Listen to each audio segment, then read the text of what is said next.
बच्चों, welcome to my channel. This is Reena Dhyani and आज हम करने वाले हैं लोकोमोशन एंड मूवमेंट का पार्ट 2। ठीक है, चलो स्टार्ट करते हैं। मैंने स्केलेटल मसल का डायग्राम पहले से ही बना लिया आप लोगों के लिए ताकि हम लोगों का टाइम वेस्ट ना हो इसे बनाने में। बहुत इजी डायग्राम है, ध्यान से समझने की कोशिश करेंगे।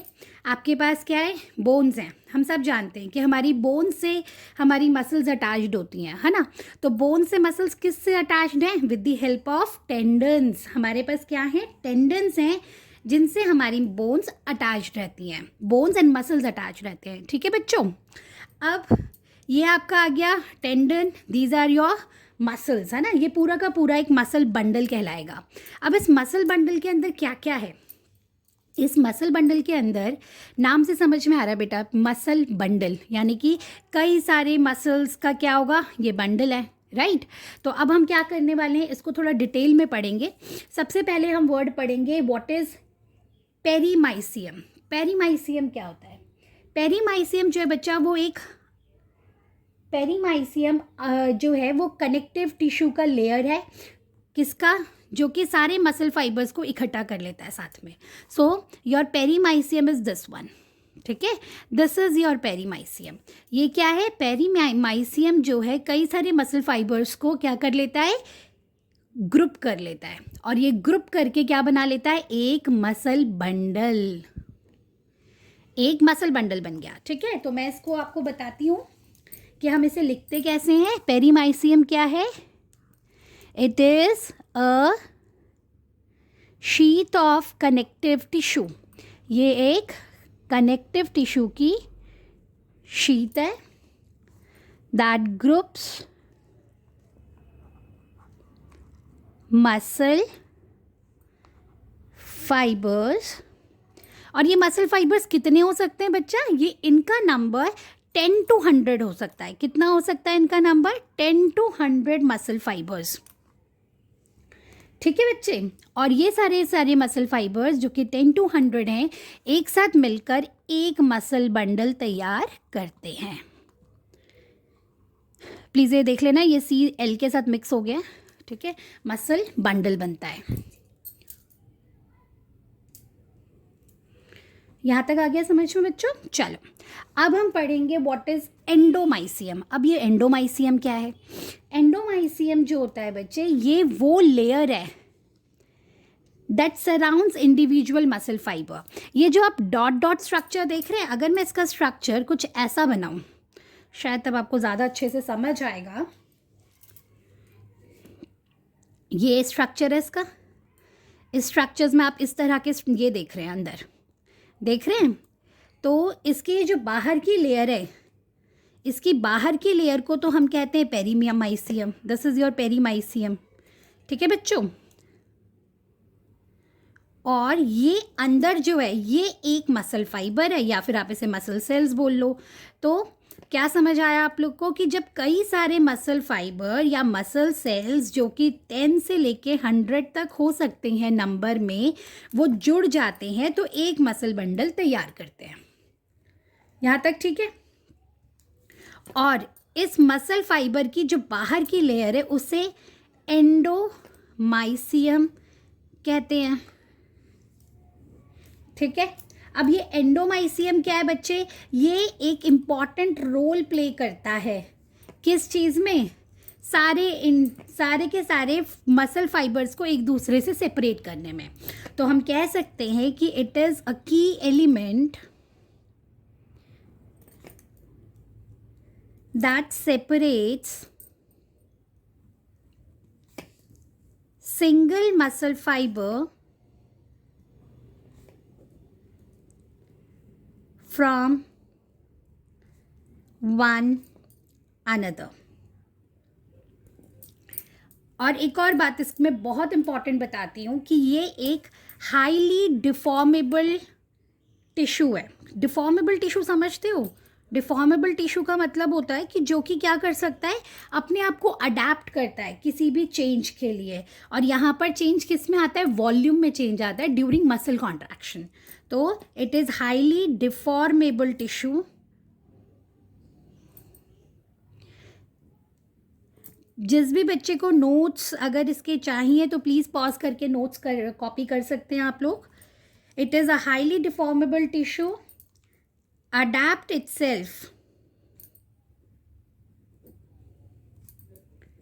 To the change of volume. जो कि किसके लिए अडैप्ट करता है? Change of volume. कब? During muscle contraction.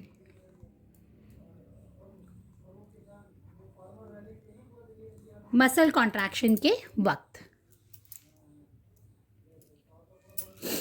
यहां तक क्लियर हो गया बच्चों? चलो अब हम बात करेंगे नेक्स्ट लेयर की, which is epimysium. Next layer का नाम क्या है? एपीमाइसियम. ठीक है, चलो एपीमाइसियम डिस्कस करते हैं. एपीमाइसियम जो है it is a fibrous tissue. ये एक फाइब्रस टिश्यू है.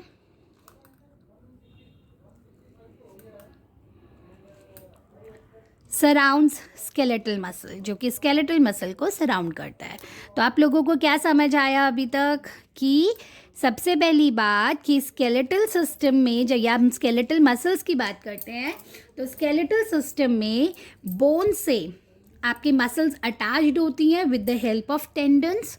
ठीक है, और वो बनाता है स्केलेटल मसल, है ना. बोन से आपकी मसल्स अटैच्ड है with the help of tendon.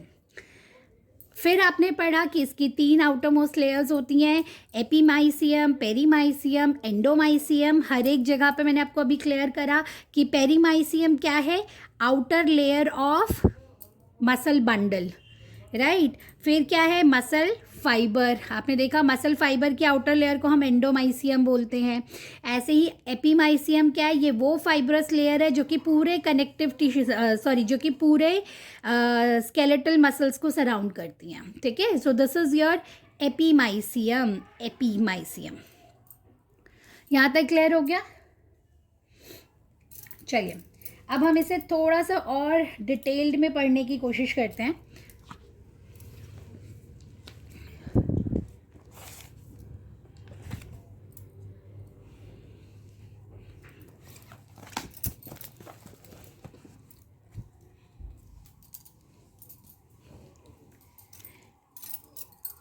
दोबारा से ज़रा हम मसल्स के स्ट्रक्चर पे चल रही हूँ बच्चे.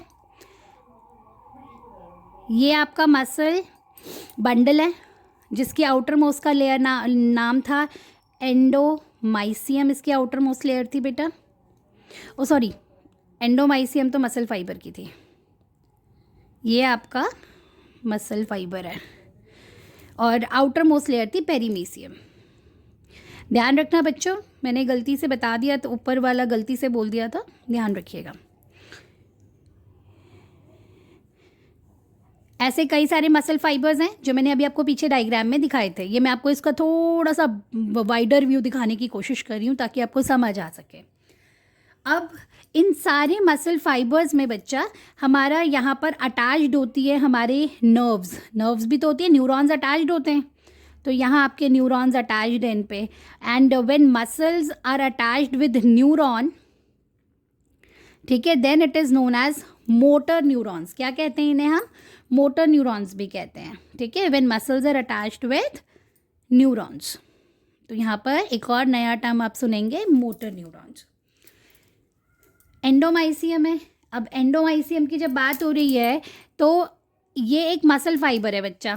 इस मसल फाइबर की आउटर मोस्ट लेयर का नाम है सार्कोलीमा. क्या नाम है इसके आउटर मोस्ट लेयर का? सार्कोलीमा. मसल फाइबर का मतलब है मतलब आप मसल फाइबर को मसल सेल भी बोल सकते हो. ठीक है ना. तो मसल सेल की आउटर मोस्ट लेयर है सार्कोलीमा. अब ये जो सार्कोलीमा होती है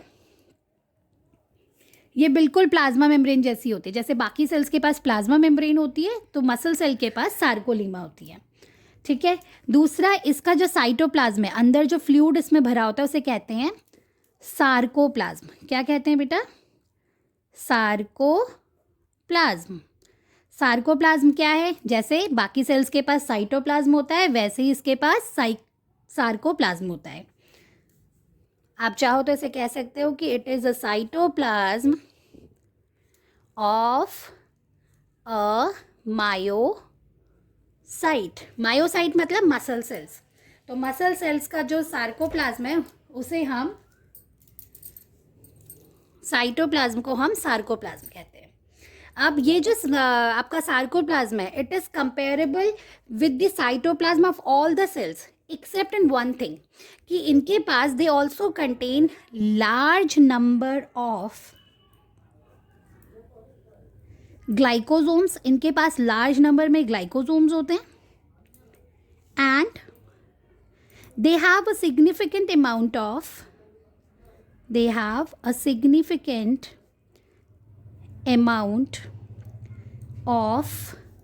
an oxygen binding protein which is a myoglobin, right? इनके पास एक ऑक्सीजन बाइंडिंग प्रोटीन भी होता है जिसे मायोग्लोबिन कहते हैं.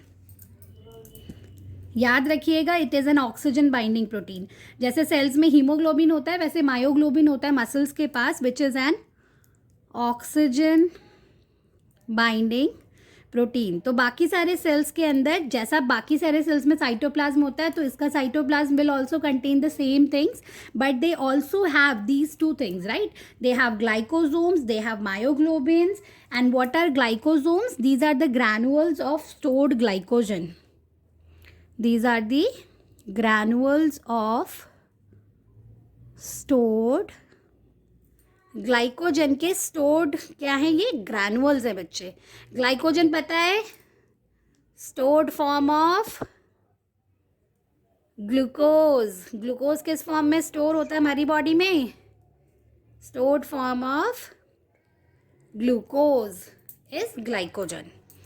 सॉरी, ये तो मैं लिखना ही भूल गई भाई. मायोग्लोबिन क्या है? It is an oxygen binding protein. ठीक है, चलो बहुत बढ़िया. नेक्स्ट आता है मसल सेल्स के अंदर. दिस लाइक मसल सेल्स में और क्या होता है? It has sarcoplasmic reticulum also. Muscle cell के पास जैसे ER होता है ना, वैसे ही इन सेल्स के पास, मसल सेल्स के पास सार्कोप्लाज्मिक रेटिकुलम होता है. इन सार्कोप्लाज्मिक रेटिकुलम का क्या फंक्शन है भाई? क्या फंक्शन है? They store calcium ions. ये क्या स्टोर करते हैं? Calcium ions. And these calcium ions plays a very important role in muscle contraction. वो हम बाद में डिस्कस करेंगे कि कैसे क्या होगा. अभी तो हम केवल स्केलेटल मसल का स्ट्रक्चर डिस्कस कर रहे हैं.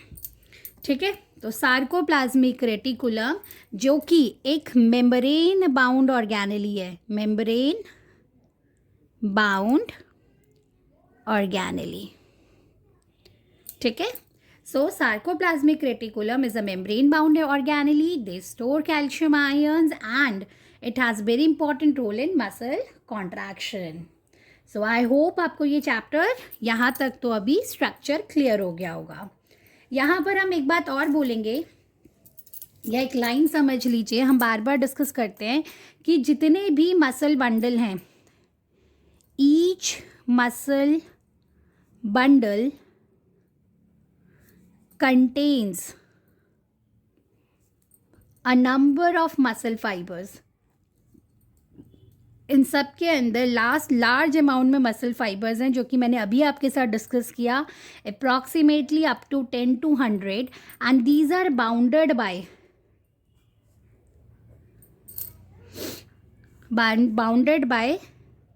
sarcolemma, contains SR, sarcoplasmic reticulum, which stores calcium ions. ठीक है बच्चे, जो क्या करेगा? मसल कॉन्ट्रैक्शन में हेल्प.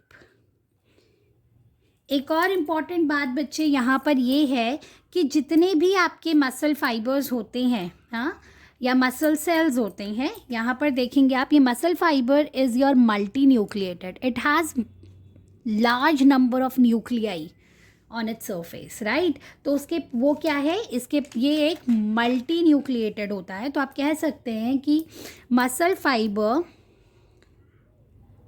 Is a सिंसाइशियम। इस प्रॉपर्टी को इसको क्या कहते हैं, ये इट्स अ न्यूक्लियाई, राइट। तो मसल फाइबर के इस प्रॉपर्टी को या मल्टी न्यूक्लिएटेड होने को हम कहते हैं सिंसाइशियम। सिंसाइशियम। सिंसाइशियम का क्या मतलब बताया मैंने आपको कि ये मल्टी न्यूक्लिएटेड है। मल्टी न्यूक्लिएटेड होने की वजह से ये अपने सारे काम like muscle fibre helps muscle fibre, muscle cell लिख लूँ चलेगा, एक ही बात है, muscle cell to work efficiently, ताकि वो क्या कर सके, एफिशिएंटली काम कर सके। अब एफिशिएंटली काम करने के लिए उसे क्या चाहिए, it requires energy, and for energy what do we have, we have mitochondria, right? So if your muscle fiber has a large number of nuclei, that assures that it has a large number of mitochondria also. So if it has mitochondria, it means it can produce a large amount of energy, right? So if the muscle fiber has a large amount of energy, it can do a lot of work efficiently. Clear? यहाँ तक clear है बच्चा? Okay okay, आज का हमारा next topic है detail study of a myofibril. Myofibril क्या होता है बच्चे, ये एक मसल फाइबर होती है, ठीक है, जिसका रॉड लाइक स्ट्रक्चर होता है और ये ट्यूबुलर सेल्स की बनी होती है जिन्हें मायोसाइट्स कहते हैं। पहले हम मायोफाइब्रिल के डिटेल स्ट्रक्चर को पढ़ लेते हैं, उसके बाद में आपको उसका एक्सप्लेनेशन लिखवाऊंगी। सबसे पहले ये देखो, ये हमारा हमने क्या कहा है, this is the portion of a myofibril. इस मायोफाइब्रिल में बच्चे दो बैंड्स होते हैं, एक होता है ए बैंड और एक होता है आई बैंड। ए बैंड के सेंटर में अगर आप इसका एक वाइड व्यू देखेंगे तो ये देखिए ध्यान से, ए बैंड है, ए बैंड और आई बैंड के ए बैंड के सेंटर पर एक एच जोन है, ठीक है। ऐसे ही आपके पास क्या है, आई बैंड है, ये देखिए यहाँ पर एक आपको आई बैंड भी मिल रहा है, ठीक है। ए बैंड और हाफ ऑफ आई बैंड मिलकर बनाता है वन सार्कोमेयर। ध्यान से देखेंगे, वन सार्कोमेयर, एक सार्कोमेयर कैसे बनता है, complete A band and half of I band. यहाँ तक ठीक है। नेक्स्ट यहाँ पर हमारे पास है thick filaments and thin filaments. Thick filaments क्या होते हैं बच्चे, थिक फिलामेंट है आपका मायोसिन जो कि कॉन्ट्रैक्टाइल प्रोटीन होता है, और थिन फिलामेंट है आपका एक्टिन जो कि क्या है, अनदर कॉन्ट्रैक्टाइल प्रोटीन है, ठीक है। नेक्स्ट ए बैंड में सेंटर पर, ए बैंड के सेंटर पर जो लाइन आ रही है इसे कहते हैं हम एम लाइन। एम लाइन क्या है, एक थिन फाइबरस मेम्ब्रेन है, ठीक है, ये एक थिन फाइबरस मेम्ब्रेन है। तो अब हम आपको इसको डिटेल में आपको इसका एक्सप्लेनेशन समझा रही हूँ, ध्यान से देखेंगे।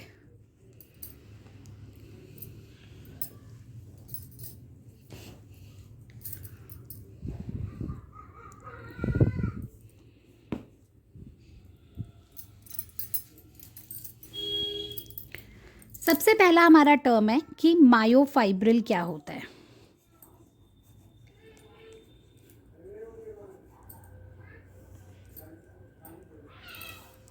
मायोफाइब्रिल क्या है बच्चे, मायोफाइब्रिल जो है it is a basic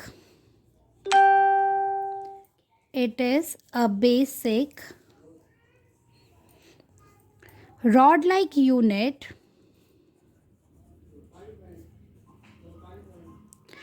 of a muscle cell. किसी भी मसल सेल का ये क्या है, एक रॉड लाइक यूनिट होता है, and these muscles are composed of tubular cells. इन मसल्स के अंदर क्या होती हैं बच्चे, ट्यूबुलर सेल्स होती हैं। इन ट्यूबुलर सेल्स को हम मायोसाइट्स बोलते हैं, कॉल्ड मायोसाइट्स, या फिर हम इन्हें मसल फाइबर्स भी कहते हैं बेटा। ये जो मसल फाइबर्स हैं, these are created during embryonic development. These are created during embryonic development, ये एम्ब्रियोनिक डेवलपमेंट के टाइम पर हमारी बॉडी में बनती हैं इन द प्रोसेस, और you can say by the process of myogenesis, यानी myogenesis means the process of formation of muscles. ठीक है, ओके। नाउ मायोफाइब्रिल के स्ट्रक्चर में बच्चा there are alternate bands in it. ठीक है, सो मायोफाइब्रिल्स में जब हम स्ट्रक्चर की या उसकी एनाटॉमी की बात करते हैं तो हम कहते हैं कि मायोफाइब्रिल के अंदर इट हैज़ ऑल्टरनेट बैंड्स, इसमें ऑल्टरनेट बैंड्स होती हैं। कितनी तरह की होती हैं? 2 तरह की, एक होता है डार्क बैंड्स और एक होते हैं लाइट बैंड्स। ठीक है, डार्क बैंड्स को हम कहते हैं, they are also known as A bands. Light bands को हम कहते हैं आई बैंड्स। यहाँ पर जो ए है, इस ए का क्या मतलब है? It means an isotropic. This means an isotropic. इसका मतलब आप लोगों ने अगर स्टेट्स ऑफ मैटर या सॉलिड स्टेट चैप्टर पढ़े हैं तो वहाँ पे आपने एन आइसोट्रॉपिक और आइसोट्रॉपिक का मतलब समझा होगा। नहीं समझा है तो मैं बता रही हूँ। आइसोट्रॉपिक मीन्स होते हैं वो फिज़िकल प्रॉपर्टीज़ जिन्हें आप कहीं से भी मेजर कर लें वो उनका वैल्यू सेम रहता है। जैसे रिफ्रैक्टिव इंडेक्स हो गया, ठीक है, डेंसिटी हो गई, तो आप कहीं से भी देखेंगे जिनकी वैल्यू सेम होती है उन्हें हम आइसोट्रॉपिक कहते हैं, और जिनकी वैल्यूज़ डिफ़र करती हैं हम उन्हें एन आइसोट्रॉपिक कहते हैं। तो आई बैंड्स जो हैं वो आइसोट्रॉपिक होती हैं। ए बैंड्स के अंदर जो प्रोटीन पाया जाता है, it contains a protein called myosin. इसके ए बैंड्स में जो प्रोटीन प्रेजेंट होता है उसे कहते हैं मायोसिन। आई बैंड्स में जो प्रोटीन्स होते हैं उन्हें हम कहते हैं एक्टिन।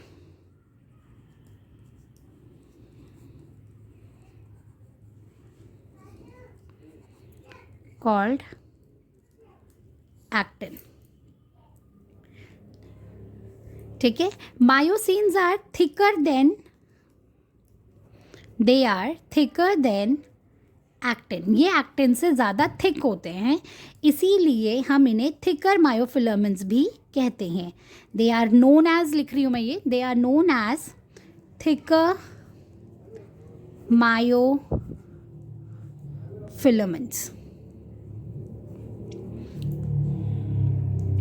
नेक्स्ट आता है आपका एक्टिन। मैंने अभी आपको क्या कहा कि ये थिकर होते हैं एक्टिन से, तो यानी कि ये थिनर हैं, तो हम इन्हें क्या कहते हैं? They are known as thinner myofilaments.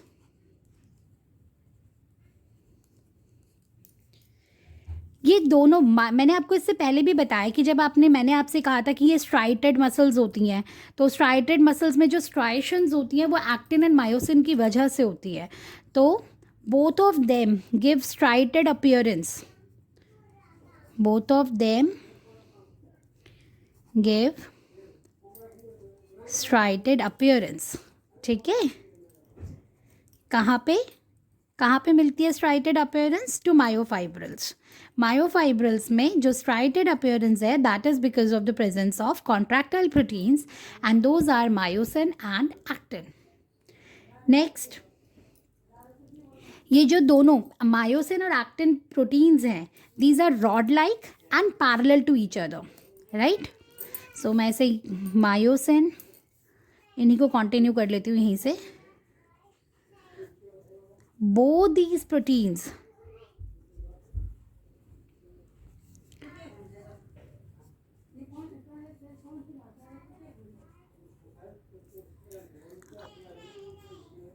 are rod-like structure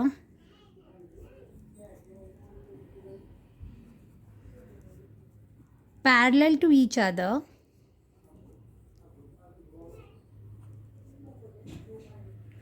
and also to longitudinal axis of myofibrils. ठीक है, सो इसके बाद हम पढ़ेंगे एनाटॉमी ऑफ, नेक्स्ट टॉपिक हम पढ़ेंगे एनाटॉमी ऑफ अ मायोफाइब्रिल, जिसमें हम डिटेल स्ट्रक्चर पढ़ेंगे इन दोनों पार्ट्स का.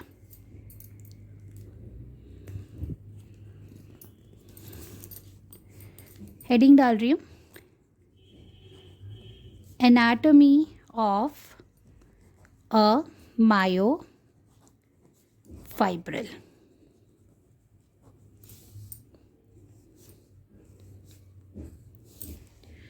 ठीक, अभी मैंने आपसे कहा था मायोफाइब्रिल में दो बैंड्स होते हैं, एक होता है डार्क बैंड और एक होता है light bands. Dark and light bands होते हैं. ठीक, डार्क बैंड्स कौन से होते हैं? जो ए बैंड्स होते हैं वो डार्क होते हैं, जो लाइट होते हैं उन्हें हम आई बैंड्स कहते हैं.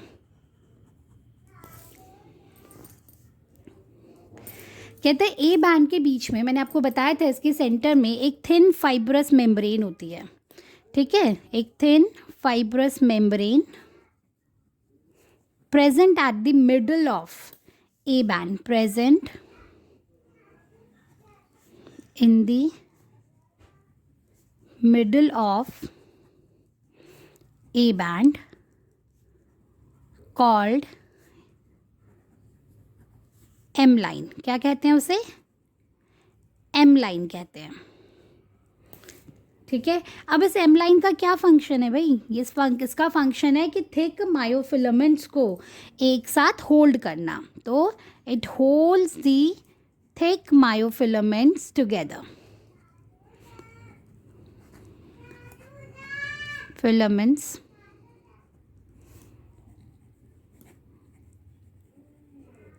टुगेदर. नेक्स्ट है आई बैंड्स. अब आई बैंड्स के सेंटर पे there is a Z line. ठीक है, तो at its centre there is a dark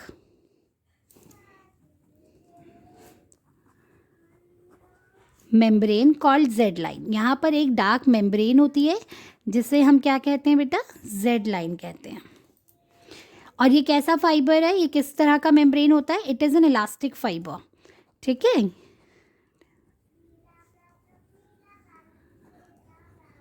it is an elastic fibre. The Z line is also known as Z disc भी बोलते हैं हम इसे, जेड डिस्क भी बोलते हैं इसे, और इसे क्रूट्स मेम्ब्रेन भी बोलते हैं.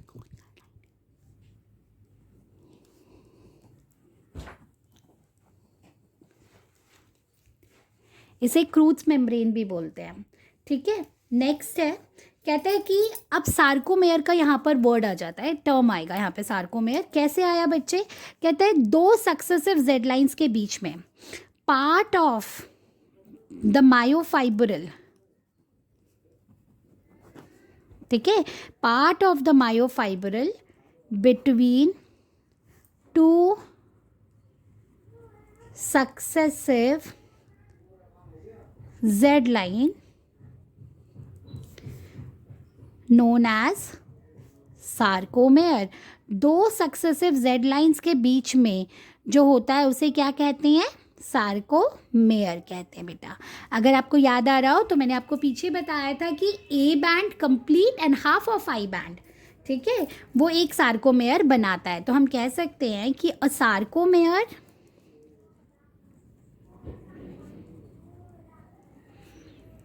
is consist of the A band and half of each adjacent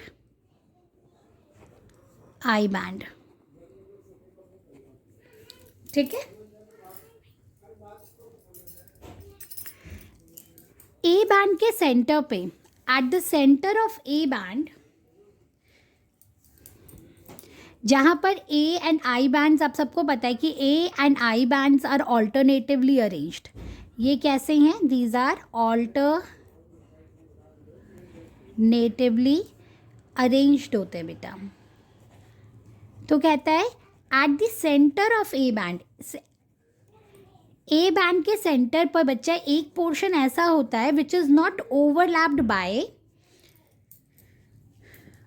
thin filaments. ठीक है, A band there is a region और अ जोन, ठीक है, there is a zone which is not overlapped bye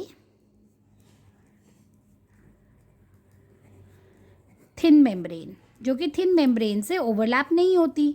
तो जब वो थिन मेम्ब्रेन से overlap नहीं होती, उस जोन को कहते हैं एच जोन। ठीक है, या फिर इसका फुल अगर मैं नाम बताऊं तो हेंसन जोन बोलते हैं। ठीक है, अब कहता है कि ये कब ओवरलैप नहीं होती? This happens during the resting state. ये कब होता है? During the resting state H zone बनता है। एच जोन है क्या? एच जोन वो जोन है जहां पर थिन मेम्ब्रेन से ओवरलैपिंग नहीं होती है। नेक्स्ट टॉपिक आज का बच्चों है structure of contractile proteins. Contractile proteins कितनी तरह के होते हैं बच्चे? मैंने आपको इससे पहले भी बताया, कॉन्ट्रैक्टाइल प्रोटीन्स को हमने दो पार्ट्स में डिवाइड करा है। एक होता है थिन मायोफिलामेंट्स और एक होते हैं थिक मायोफिलामेंट्स। ठीक है, तो वही एक थिक मायोफिलामेंट्स है बेटा, और दूसरा टाइप होता है थिन मायोफिलामेंट्स। थिक मायोफिलामेंट्स को हम मायोसिन प्रोटीन भी कहते हैं, है ना। तो थिक मायोफिलामेंट्स किसकी वजह से बनते हैं अगर मैं बोलूं तो these are formed by myosin proteins. ये मायोसिन प्रोटीन से बनते हैं। और जो थिन मायोफिलामेंट्स हैं बच्चे, these are formed by 3 types of proteins. इसमें 3 टाइप्स ऑफ प्रोटीन्स यूज़ होते हैं। आपने एक्टिन तो आपने सुना हुआ है, 2 और हैं, एक है ट्रोपोनिन और एक है ट्रोपोमायोसिन। तो ये 3 कौन से हैं बेटा? एक्टिन।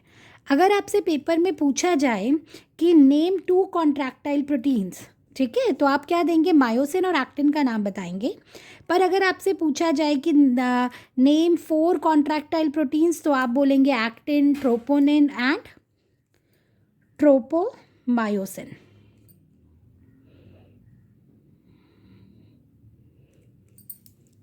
ठीक है,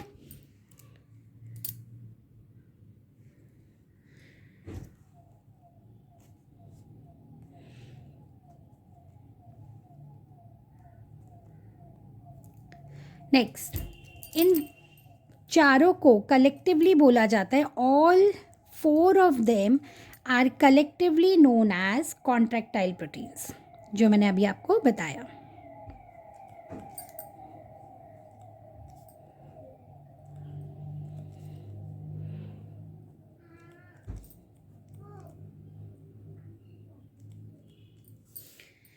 अब डिटेल में हमें दोनों मायोफिलामेंट्स पढ़ने हैं। सबसे पहले हम शुरू करें थिक मायोफिलामेंट्स से।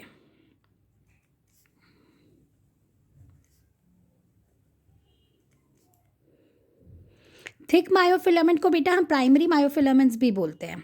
ठीक है, तो थिक मायोफिलामेंट्स या फिर आप इन्हें प्राइमरी मायोफिलामेंट्स बोल सकते हैं। मैंने आपको बताया कि they are mainly consist of myosin protein. इसमें सबसे ज़्यादा क्या होता है? It mainly consist of myosin protein. यहाँ लिख देते हैं, mainly consist of myosin protein and each myosin filament, जो हर एक मायोसिन फिलामेंट है बच्चे, वो एक पॉलीमराइज प्रोटीन है। तो each myosin filament is a polymerise protein. ठीक है, पॉलीमराइज का मतलब पता है आप लोग को? Filament is a polymerise protein. Polymerise का मतलब पता है? पॉलीमर पता है आप लोगों को? पॉली मतलब होता है मेनी, मर मतलब यूनिट्स। तो पॉलीमराइज्ड प्रोटीन का मतलब है कि इसके अंदर कई सारी मोनोमेरिक यूनिट्स हैं, ठीक है, made up of monomeric units, जिसे हम क्या कहते हैं, meromyosin, made up of monomeric units called meromyosin. तो बच्चे जो मायोसिन है वो कई सारे मेरोमायोसिन्स को मिलकर बना है। तो मायोसिन जो है ये एक पॉलीमराइज प्रोटीन है जिसका मोनोमर कौन है, मेरोमायोसिन है, ठीक है।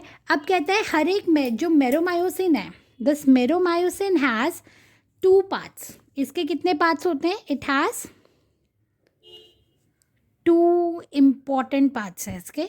एक होता है इसका हेड और एक होता है टेल, ठीक है। इसके पास क्या होता है, इसके पास एक ग्लोबुलर हेड है और एक टेल है।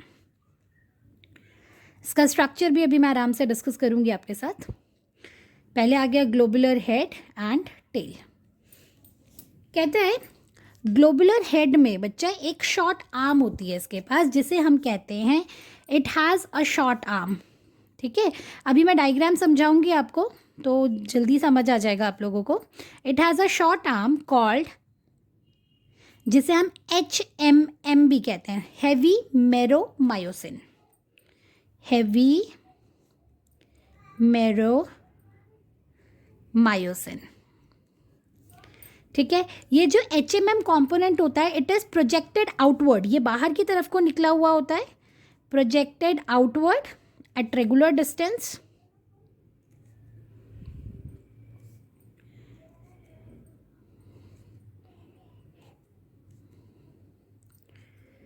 at regular distance and angle from each other.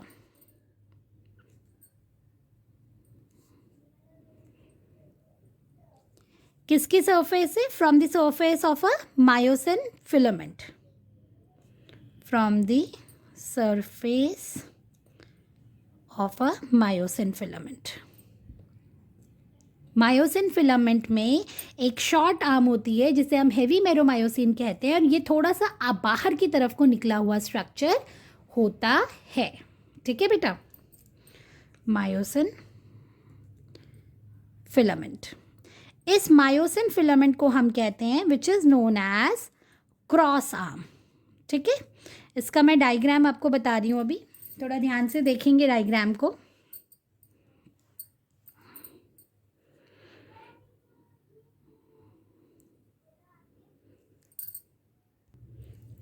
बच्चों इसका डायग्राम मैंने तैयार कर लिया है, देखिए ये है इसका टेल, ठीक है, दिस इज़ द टेल। इसे हम कहते हैं LMM यानी कि लाइट मेरोमायोसिन।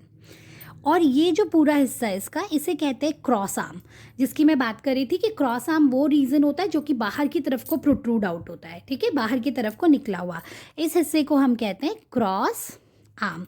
या फिर आप इसे, मैंने शॉर्ट में आपको क्या कहा, इसे कहते हैं हेवी मेरोमायोसिन, ठीक है। ये आपका है HMM जो कि इसका हेड रीजन है। अब ये कहता है कि इसके हेड रीजन में और यहाँ पर क्या होती है, ATP बाइंडिंग साइट्स होती हैं और एक्टिन बाइंडिंग साइट्स प्रेजेंट है। तो for example these are the regions जहाँ पे आप इसका एक्टिन बाइंडिंग साइट्स हैं, ठीक है, यहाँ पर भी और यहाँ पर भी। सो ये जो मैंने रेड से मार्क किया है, these are actin binding sites, जहाँ पर एक्टिन मायोफिलामेंट जो है वो बाइंड करेगा। और कब बाइंड करता है, ड्यूरिंग कॉन्ट्रैक्शन, ठीक है। तो एक्टिन बाइंडिंग साइट्स हैं ये। नेक्स्ट यहाँ पर एक और साइट्स अवेलेबल हैं, यहाँ पर एक और साइट्स अवेलेबल हैं, इन्हें हम कहते हैं ATP binding sites, and these binding sites have ATPase enzyme, ठीक है। तो ये है आपकी ATP बाइंडिंग साइट्स, जहाँ पर क्या प्रेजेंट है बेटा, myosin ATPase enzyme, myosin ATPase enzyme. आगे यूज़ आएगा तब बताऊंगी, ठीक है। यहाँ तक क्लियर हो गया, ओके। अब हम बात करेंगे टेल के बारे में।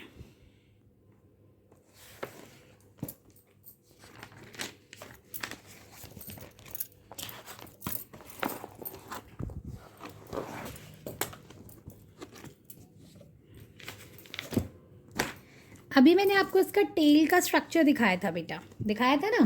तो अब टेल के स्ट्रक्चर को हम कैसे एक्सप्लेन करेंगे इसके, वो देखो भाई। टेल, मैंने आपसे कहा कि मायोसिन का जो हैवी मेरोमायोसिन पार्ट होता है वो दो पार्ट्स में डिवाइडेड है, एक तो ग्लोबुलर हेड में और एक टेल में। ग्लोबुलर हेड को हम HMM कहते हैं यानी कि हैवी मेरोमायोसिन, और टेल को हम लाइट मेरोमायोसिन कहते हैं। अब कहते हैं वही, मैं दोबारा से लिख रही हूँ, it is called LMM, light मेरोमायोसिन।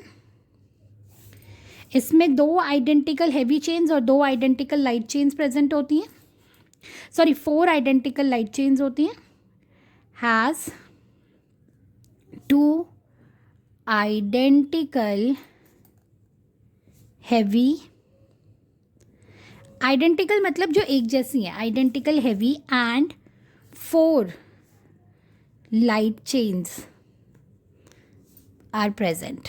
ठीक है, कहते हैं जो 2 हैवी चेन्स हैं, 2 हैवी चेन्स रैप्स हो जाती हैं स्पाइरली एक दूसरे के आसपास और एक डबल हेलिकल स्ट्रक्चर बना लेती हैं। तो 2 heavy chains wrapped around each other and form a double helix structure, बिल्कुल जैसे DNA का होता है ना डबल हेलिकल स्ट्रक्चर, वैसा ही 2 heavy chains wrapped around each other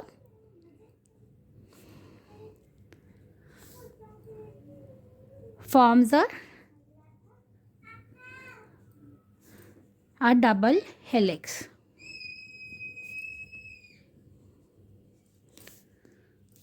कहते हैं इसमें आता है नेक्स्ट लाइट चेन्स। कहते हैं light chains are the parts of, light chains किसके पार्ट हैं बच्चे, are the parts of myosin head. तो ये जो हैवी चेन्स हैं ये तो पीछे की हेलिक्स बना रहे हैं जो मैंने अभी आपको डायग्राम में दिखाया, और जो लाइट चेन्स हैं वो क्या बनाते हैं, उसका ग्लोबुलर हेड बनाते हैं। तो light chains are the parts of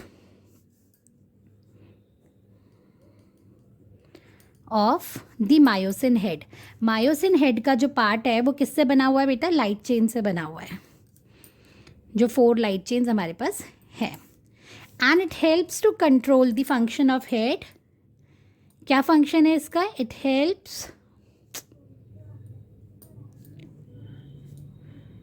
helps to control the function of head. Head के फंक्शन को कंट्रोल करना कब, during the contraction of muscle. It helps to control the function of head during the contraction of muscles.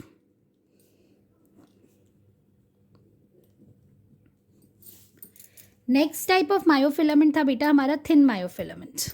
ठीक है, thin myofilaments में मैंने आपको पहले ही बताया इसके अंदर 3 डिफरेंट कॉन्ट्रैक्टाइल प्रोटीन्स होते हैं। एक होता है एक्टिन, दूसरा होता है ट्रोपोनिन, ट्रोपोमायोसिन तीसरा। ठीक है, इसे हम सेकेंडरी मायोफिलामेंट्स भी बोल सकते हैं।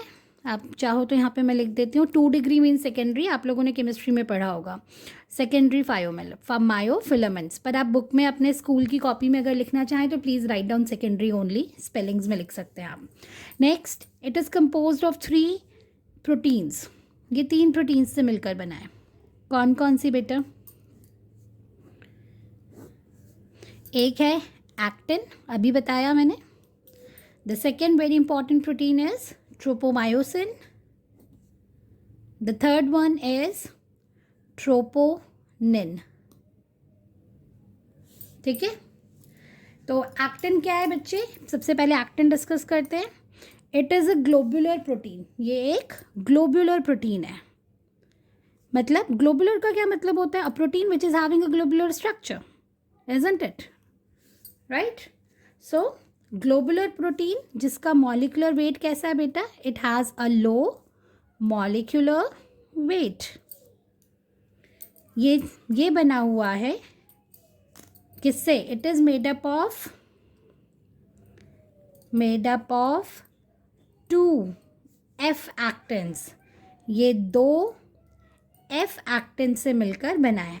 F एक्टिन्स का क्या मतलब है यहाँ पे, what does this F means here, F means filamentous.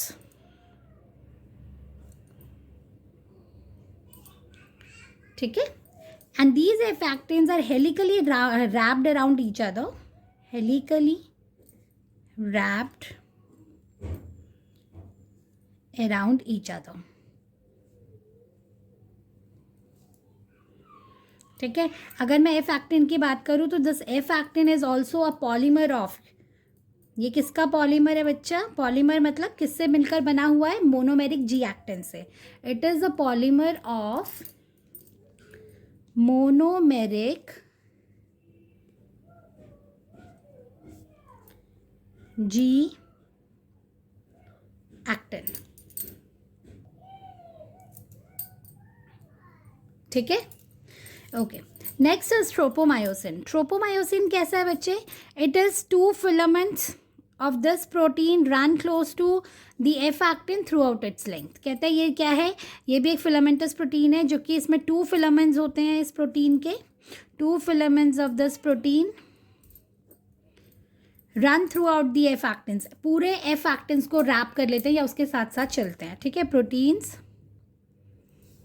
Run close to the F actins. F actin के बहुत क्लोज चलते हैं थ्रू आउट इट्स लेंथ. ठीक है, जितना बड़ा वो खुद एफ एक्टिन होता है उसी के साथ साथ ये भी होते हैं. अभी डायग्राम समझाती हूँ फिर देखिएगा. नेक्स्ट आता है बच्चा ट्रोपोनिन. ट्रोपोनिन एक कॉम्प्लेक्स है प्रोटीन्स का. इसके अंदर खुद ट्रोपोनिन के अंदर 3 ग्लोबुलर प्रोटीन्स होते हैं. ठीक है, so it has 3 globular proteins in it and it is a complex protein. इसके अंदर जो ये कैसा प्रोटीन है? मैंने कहा कॉम्प्लेक्स प्रोटीन है. और इसके अंदर 3 खुद प्रोटीन है. एक का नाम है ट्रोपोनिन आई, एक है ट्रोपोनिन सी और एक है टी.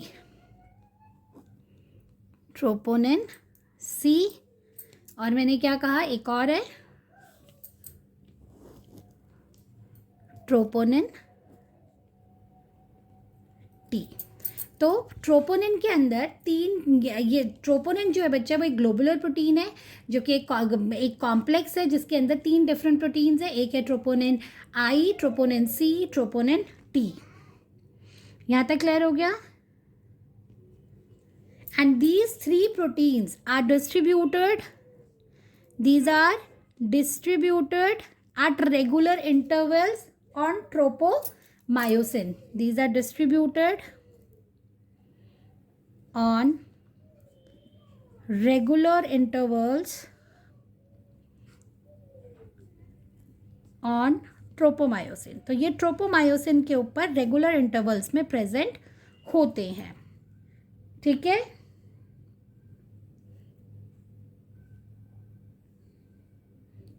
क्लियर हो गया यहाँ तक? Okay, now will talk about the structure of troponin. Okay बच्चों, ये है आपका डायग्राम सेकेंडरी मायोफिलामेंट का. अब इसकी नेमिंग कर लेते हैं. सेकेंडरी मायोफिलामेंट में बच्चा ये जो ऊपर से हम देख रहे हैं this is a troponin complex. ठीक है, ये जो प्रोटीन्स हैं ये क्या कहलाएंगे? ट्रोपोनिन कॉम्प्लेक्स, जो कि एक पर्टिकुलर इंटरवल ऑफ टाइम पे यहाँ पर प्रेजेंट है. ठीक है, अभी मैंने आपसे कहा था कि रेगुलर इंटरवल्स में आपको देखने के लिए मिलेंगे. 3 प्रोटीन्स है, ट्रोपोनिन आई, टी एंड सी. नीचे आप देख रहे हैं ये जो मैंने रेड से बनाए हुए हैं, this is your F actin जो कि 2 फिलामेंट्स का बना हुआ है और ये रैप्ड इस तरह से हो रखा है कि हेलिकली, मतलब हेलिकल शेप दे रहा है. ये देख रहे हैं आप लोग. And this is the one which I have made with a black colour. वो है आपका ट्रोपोमायोसिन जो कि फिलामेंटस प्रोटीन है और वो पूरा किसे कवर करता हुआ आ रहा है? एफ एक्टिन को कवर कर रहा है. So this is your tropomyosin. So when these all 3 proteins combine together, they form thin myofilament, that is like contractile protein basically, right?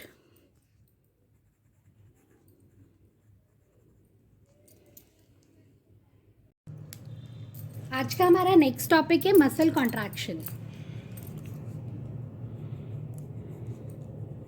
Muscle contraction सबसे अच्छे से अगर एक्सप्लेन करना हो तो वो एक्सप्लेन किया जा सकता है by the method of sliding filament theory. ठीक है, तो मसल कॉन्ट्रैक्शन को हम एक्सप्लेन करेंगे कौन से मेथड से? स्लाइडिंग फिलामेंट थ्योरी से. नाम से हमें समझ में आ रहा है स्लाइडिंग फिलामेंट थ्योरी, यानी कि जब फिलामेंट स्लाइड होते हैं तो उस वजह से मसल की कॉन्ट्रैक्शन होती है. पर फिलामेंट स्लाइड, फिलामेंट्स की कौन कौन से फिलामेंट्स आप लोगों ने पढ़े हैं? दो तरह के फिलामेंट्स पढ़े हैं, एक थिक मायोफिलामेंट्स और एक थिन मायोफिलामेंट्स, जैसे एक्टिन एंड मायोसिन। तो कहता है कि it states that sliding filament theory हमें क्या बताता है? It states that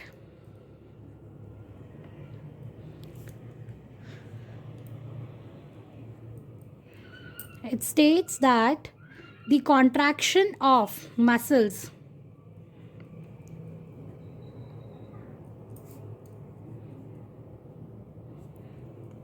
takes place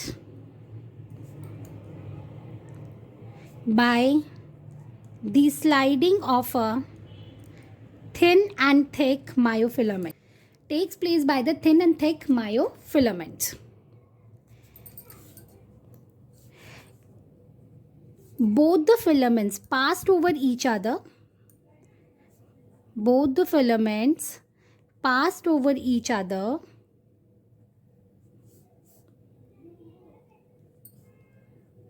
by the formation of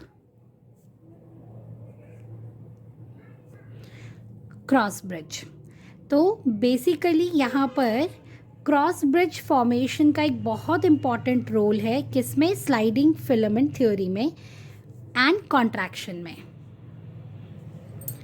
ठीक है, अब कहते हैं ये थ्योरी किसने प्रपोज करी थी? This theory was propose by, it was propose by A.F. Huxley. A.F. Huxley ने प्रपोज किया था इसे। R. Niedergerke, H.E. Huxley, Jean Manson in England 1954। ठीक है, इन 4 साइंटिस्ट ने मिलके ये थ्योरी हमें 1954 में दी थी। अब मसल कॉन्ट्रैक्शन में बच्चे there are sequence of events, कई सारे इवेंट्स साथ में चल रहे होते हैं। सो मसल कॉन्ट्रैक्शन को हम कैसे करेंगे? There are sequence of events in muscle contraction. These sequence of events leads to muscle contraction.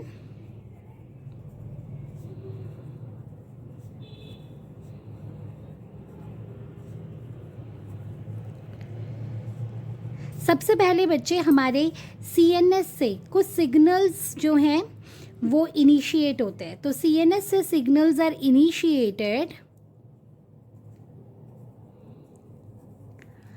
either from the brain or from spinal cord, either from the brain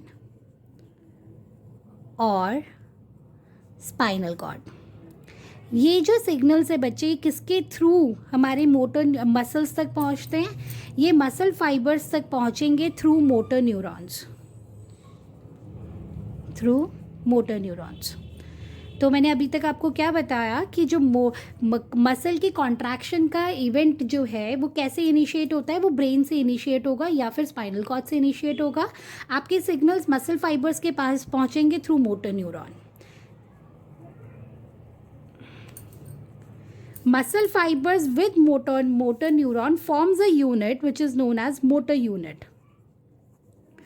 Muscle fibers plus motor neuron forms a unit, और आप कह सकते हो दोनों मिलकर। मैंने आपको इसका डायग्राम पहले भी बताया कि जहाँ पर मैंने मसल फाइबर बताए थे कि ये मसल फाइबर्स हैं और इन मसल फाइबर्स में यहाँ पर मोटर न्यूरॉन्स लगे हुए होते हैं इन पर। तो ये एक यूनिट बनाते हैं जिसे हम कहते हैं मोटर यूनिट। ठीक है, अब इस मोटर यूनिट में क्या जनरेट होता है बच्चे? सिग्नल्स की वजह से या इम्पल्सेस की वजह से यहाँ पर एक्शन पोटेंशियल जनरेट होता है, and this action potential is conveyed to motor end plate. Action potential is generated on the muscle fibres, right? Generated and conveyed to motor end plate. बच्चे मोटर एंड प्लेट को neuromuscular junction भी बोलते हैं, जो आप class 10th में पढ़कर आए हो। Neuro muscular junction. तो न्यूरो मस्क्यूलर जंक्शन क्या होता है? ये वो जंक्शन है, नाम क्या है? जंक्शन। यानी कि जंक्शन क्या होगा? जहाँ पे न्यूरॉन्स और मसल्स मिलेंगे, तो वहाँ पर क्या रिलीज होते हैं? न्यूरो मस्क्यूलर जंक्शन पे रिलीज होते हैं neurotransmitter is released at the junction by the neural signals.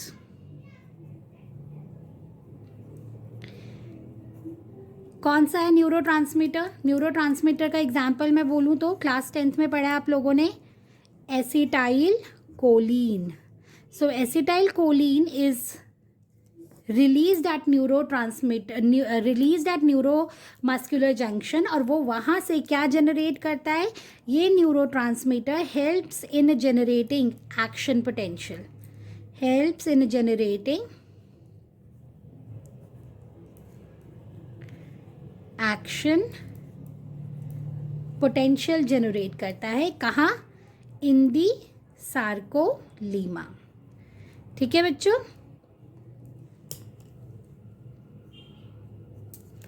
यहाँ तक क्लियर? अब क्या होगा? कहता है किस तरह reaches the receptors on the muscle fibre. How this acetyl choline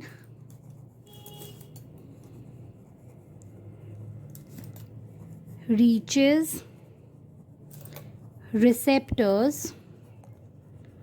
on the membrane of muscle fiber।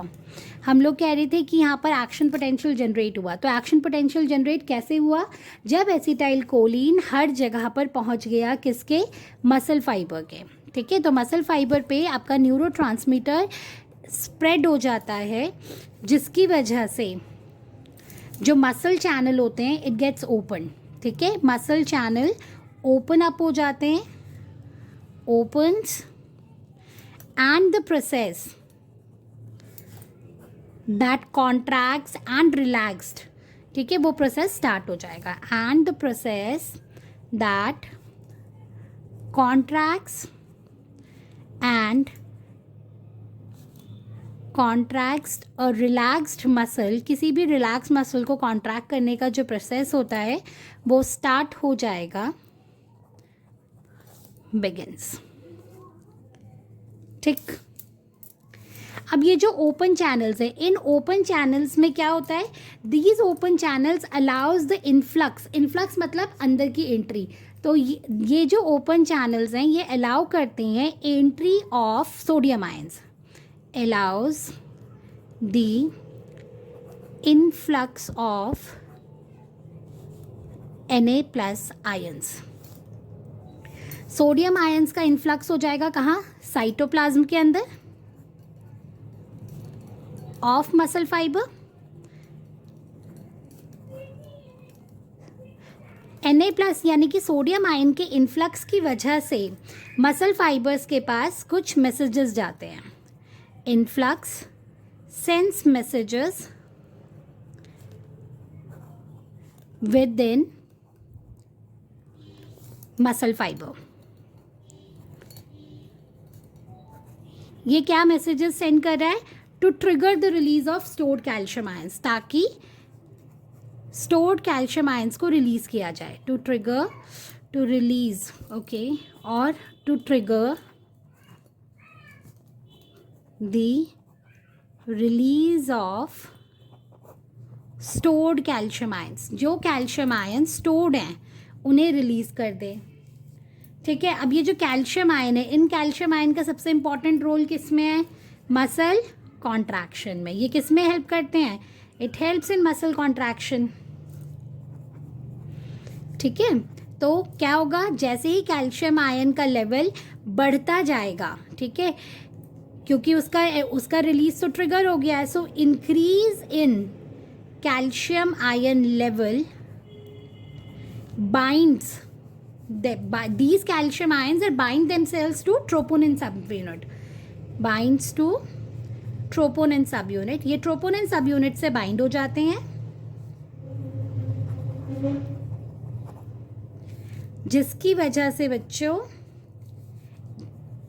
Expose हो जाती हैं active sites, exposing the active site on F actin molecules, कि एक्टिव साइट्स क्या हो जाती हैं, एक्सपोज हो जाती हैं. Next, this leads to the formation of cross bridge. तो यहाँ पर आता है आपका सबसे इम्पॉर्टेंट पार्ट, जो कि क्या है, क्रॉस ब्रिज फॉर्मेशन. बच्चे, अगर हम मसल कॉन्ट्रैक्शन को 3 पार्ट्स में डिवाइड करें तो हम कह सकते हैं कि मसल कॉन्ट्रैक्शन में 3 स्टेप्स हैं. पहला स्टेप क्या है, पहला मसल कॉन्ट्रैक्शन का पहला स्टेप्स अगर मैं बोलूं तो total steps of muscle contraction में स्टेप 1 अगर हम कहें तो स्टेप 1 क्या है बच्चे, स्टेप 1 वो है जब आपके CNS ने क्या करा था, सिग्नल्स जनरेट करे थे, किस लिए, मसल की कॉन्ट्रैक्शन के लिए. तो CNS ने सिग्नल्स इनिशिएट करे for muscle contraction. Second step होता है जब न्यूरोट्रांसमीटर रिलीज होता है. ठीक है, या आप कह सकते हो रिलीज ऑफ न्यूरोट्रांसमीटर और न्यूरोट्रांसमीटर रिलीजेस. स्टेप 3 है क्रॉस ब्रिज फॉर्मेशन, या हम इसको पहले लिख लेते हैं calcium ion level, calcium ion का release. And the step 4 is your cross bridge formation. समझ आ गया आप लोगों को. So there are 4 different steps involve in muscle contraction. अब हम डिटेल में एक्सप्लेन करेंगे what is cross bridge formation. Cross bridge का क्या मतलब है, अब मैं आपको क्रॉस ब्रिज समझा रही हूँ.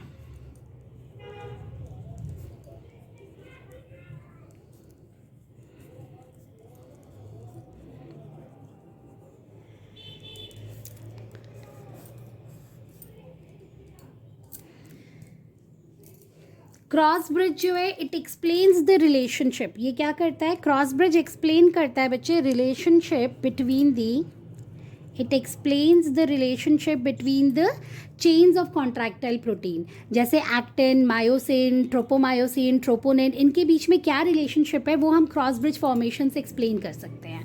तो it explains the relation between the chains of proteins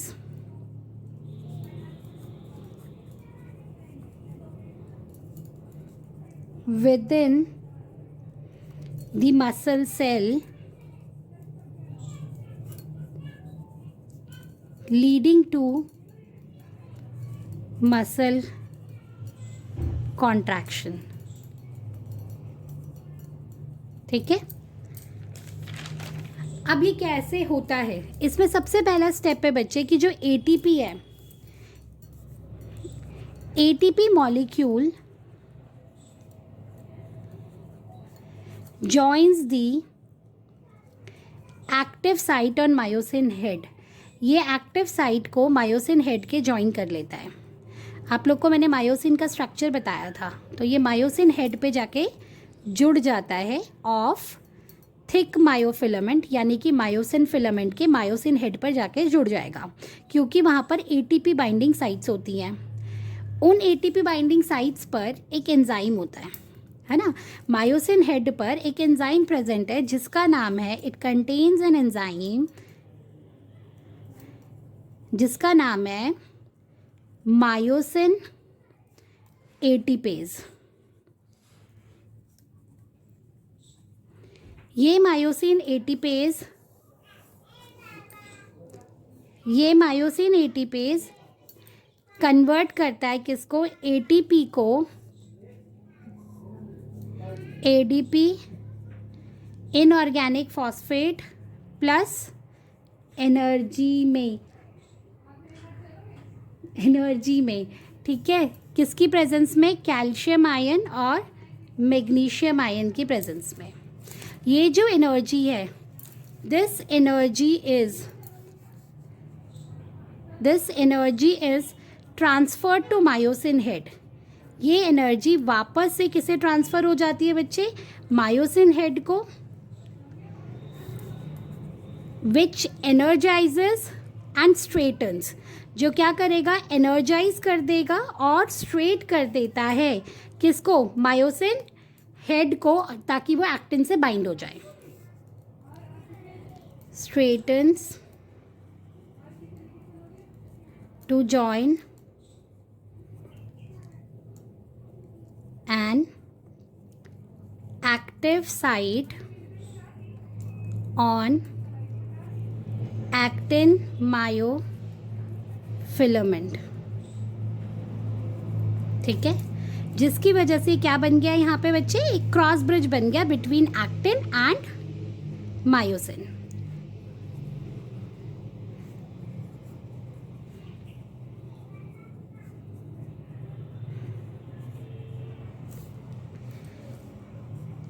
This causes the actin filaments to move towards the center of A bands. Causes the actin filaments to move towards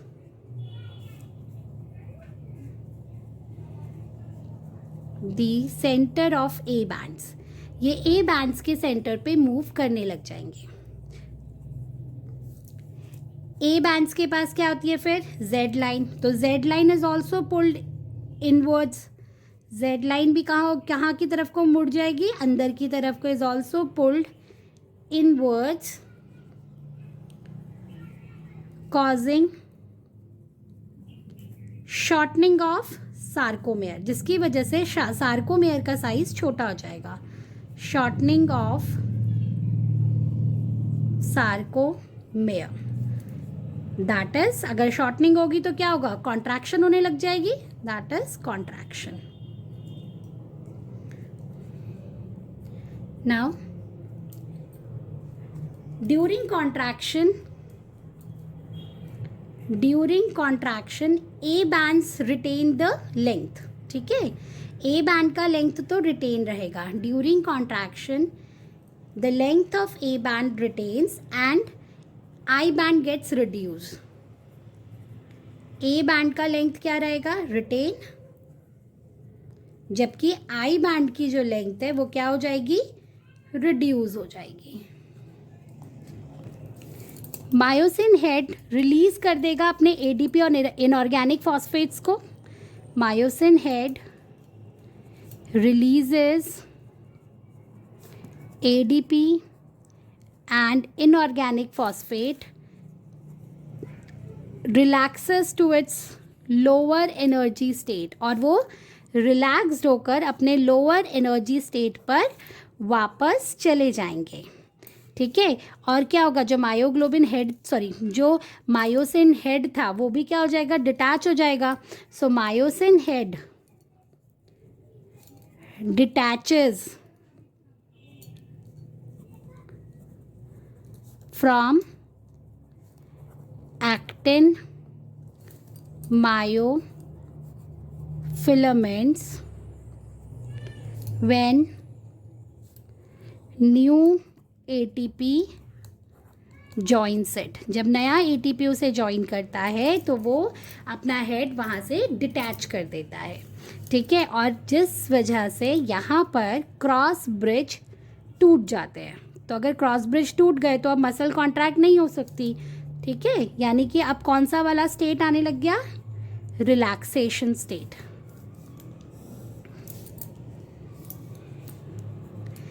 जो अब यहाँ पे the free head, अब तो वो free हो गया, globular myosin head तो फ्री हो गया. तो जो फ्री हेड है इट क्लीव्स द न्यू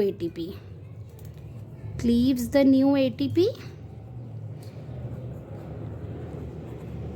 और फिर से वही साइकिल्स चलती रहेंगी. ठीक है, the cycles of cross bridge formation and breakage continues. The cycle of cross bridge formation and breakage continues.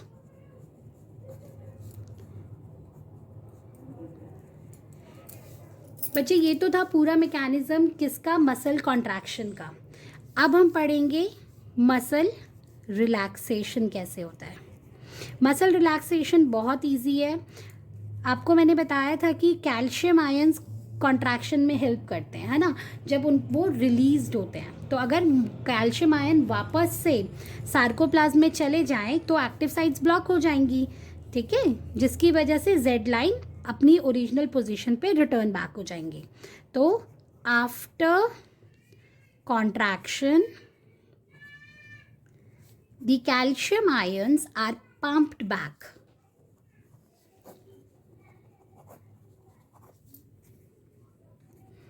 to sarcoplasmic cisternae, वापस से सार्कोप्लाज्म में चली जाती हैं,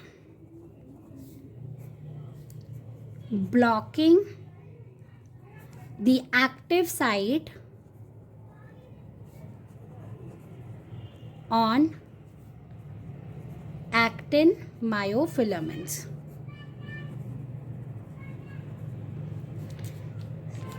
Z line returns